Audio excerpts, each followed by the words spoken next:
Vehicles of the Imperial Army. Imperial Walkers, the Thundering Herd, the Welmer Stampede, the Black Banthas. In the Imperial Army, mechanized infantry and heavy armor comes with the sound of stomping feet. Enemies of the Empire are ground into dirt beneath us.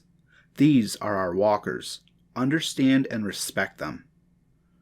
Walkers have advantages over treaded and repulsor lift vehicles, evidenced by their designation as all-terrain. Walkers can react to changing surface conditions and shift their footing as a soldier would.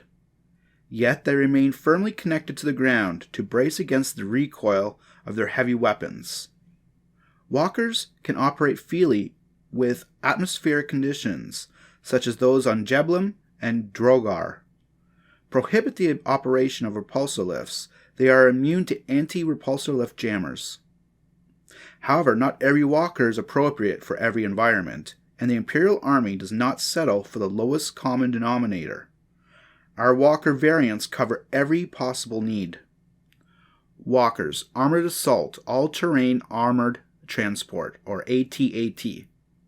The pride of the Imperial Assault Armor Division, the quadruple ATII, stands 22.5 meters and is recognized as a symbol of intense power.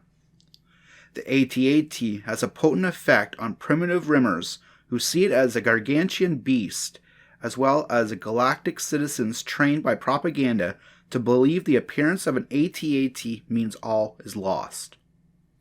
A commander must remember ATIIs, aside from their symbolic function, are troop transports and are not heavily armed as other walkers in the Imperial Army.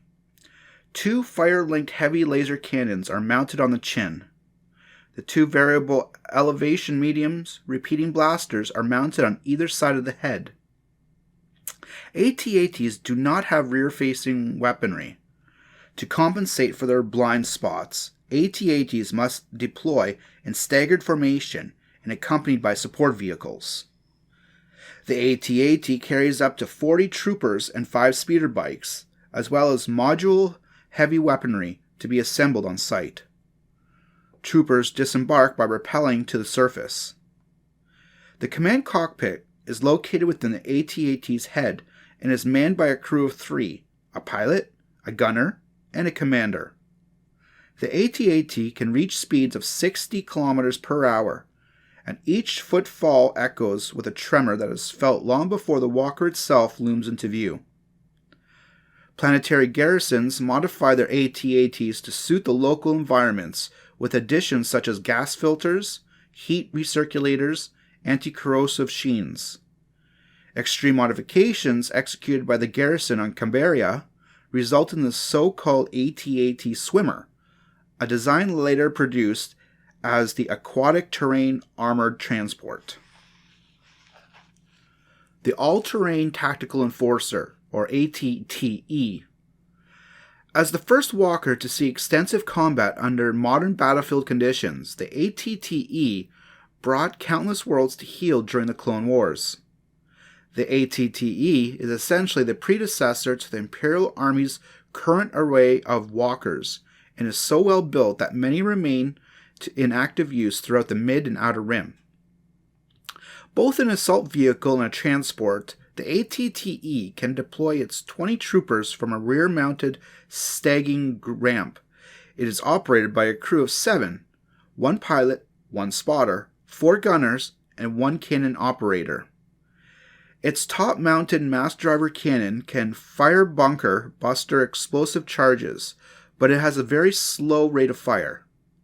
The sides of the ATTE bristle with 6 smaller laser cannons. Each position to the walker's gunners can fire down upon infantry to stem the advancement of the enemy. The 6 legs and low center of gravity give the ATTE stability and provide the top speed of 60 kilometers an hour. Magnetized footpads allow the ATTE to scale vertical surfaces or to cling to asteroid surfaces and ship hulls in extraplanetary environments. On rim worlds, ATTEs are utilized as patrol vehicles, painted in local camouflage, and outfitted with modifications such as floodlights, underbrush gritters, and flamethrowers. Walkers, Heavy Cavalry, All-Terrain Scout Transport, or ATST. The bipedal Scout Walker is a lightly armored, agile ground unit operated by a crew of 2. At 8.6 meters in height, the ATST can reach speeds of up to 90 kilometers an hour. Its maneuverability and speed makes it ideal for tight urban confines. The ATST has a double blaster cannon mounted on its chin, as well as a concussion grenade launcher and a blaster cannon mounted on its head. These weapons make the ATST effective at targeting armored vehicles.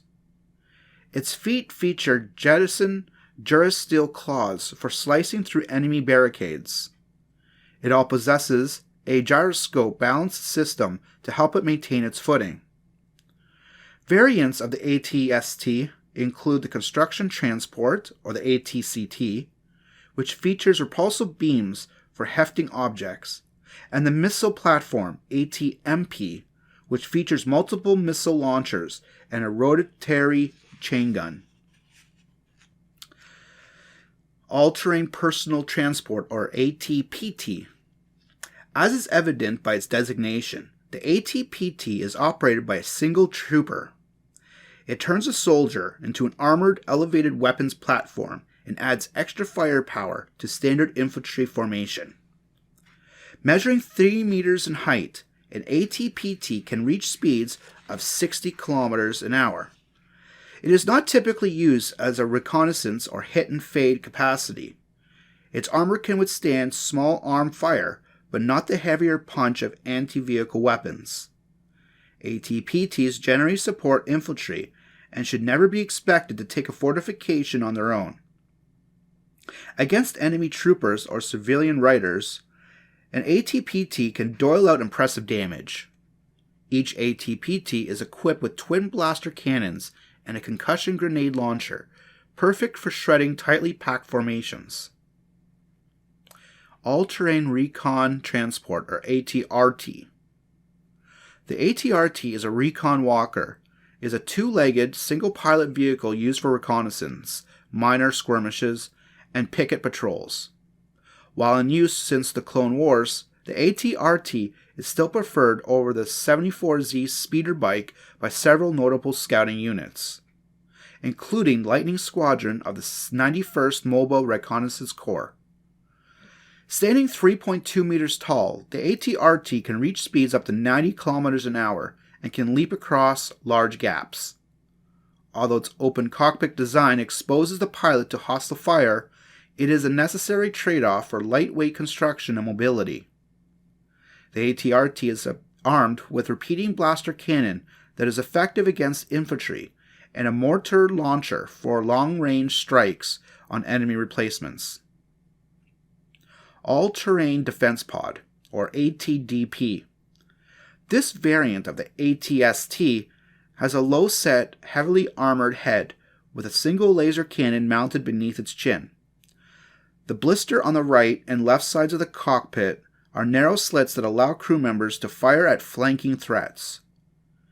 ATDPs are deployed as police vehicles on worlds where rebel unrest seems probable. Walkers, Artillery, All-Terrain Anti-Aircraft, or ATAAs. Always pointing towards the skies, the 4-legged ATAA is invaluable for providing cover against enemy strafing runs that might otherwise decimate an infantry formation. The ATAA is operated by 3-member crew, 1 pilot and 2 gunners. Its top-mounted flank pod, or rocket launcher, has a 360-degree rotation to track airborne targets and bring them down with the fire shrapnel canisters and homing missiles. The ATAA is especially deadly when matched against low-flying airspeeders, such as the T-47s favored by the Rebel Alliance. But it lacks anti-personnel weapons. In cases where the ATAA has stood alone against advancing enemy troops, the crew has been known to fire their rifles through the walker's hatches. Self-Propelled Heavy Artillery, or SPHA. The SPHA is a large, slow-moving artillery vehicle with legs. While shelling long-range targets, it must remain stationary. Therefore, its 12 legs are used only when maneuvering between firing positions. Each SPHA is operated by a crew of 30, including troopers who secure the perimeter against enemy attack during the vulnerable process of deployment and firing. The SPHA is modular, meaning its main gun can be swapped out for specialized weaponry. Common variants in active Imperial service include turbolasers, the direct line-of-sight turbolaser cannon, which produces a single destructive beam formed from several smaller beams. Ion cannon, a direct line-of-sight ion cannon used to scramble electronic systems of vehicles and airspeeders. Concussion missiles, a high-angle parabolic missile launcher. Mass driver, a high-angle parabolic launcher which fires a projectile that releases an intense kinetic energy at the point of impact. Thermobaric burst, a high-angle parabolic launcher which discharges a projectile that ignites the surrounding atmosphere at the point of impact and generates a brief but apocalyptic firestorm.